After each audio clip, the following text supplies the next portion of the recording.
காலையிலேருந்து லஞ்சுக்கு என்ன செய்கிறதுனே தெரியலையா? சிம்பிளாகவும் ஆகணும், குயிக்காகவும் ஆகணுமா? இதை ட்ரை பண்ணி பாருங்கள். டேஸ்ட்டும் செம்மையாக இருக்கும், சிம்பிளாகவும் முடிஞ்சிடும். தக்காளி பிரியாணி எப்படி செய்கிறதுன்னு பார்த்துடலாமா?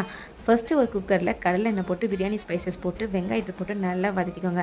வெங்காயம் நல்லா வதங்கினதுக்கப்புறம் இஞ்சி பூண்டு விழுதியை போட்டு நல்லா வதக்கிக்கோங்க. அதுக்கப்புறம் ஒரு மிக்ஸி ஜாரில் தக்காளி, புதினா, காஞ்ச மிளகாய், சோம்பி போட்டு ஃபைன் பேஸ்ட்டாக அரைச்சி அந்த ஃபைன் பேஸ்ட்டையும் போட்டு நல்லா வதக்கிக்கோங்க. அது கூட 2 பச்சை மிளகாய், கொஞ்சம் தக்காளி பழத்தையும் போட்டு நல்லா வதக்கிக்கோங்க. நல்லா வதங்கினதுக்கப்புறம் ஒரு கிளாஸ் அரிசிக்கு 2 கிளாஸ் தண்ணி விட்டுக்கோங்க.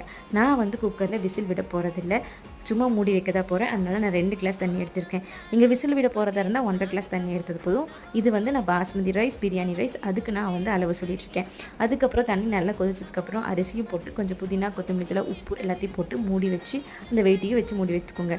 5 நிமிஷம் ஹைலையும் 10 நிமிஷம் சிம்மிலையும் வச்சு எடுத்துக்கிங்கன்னா கம கமன்னு ஆவி பறக்க பிரியாணி ரெடி. ரைத்தா, முறுக்கு, ஆம்லெட் கூட சர்வ் பண்ணால் செம்மையாக இருக்கும்.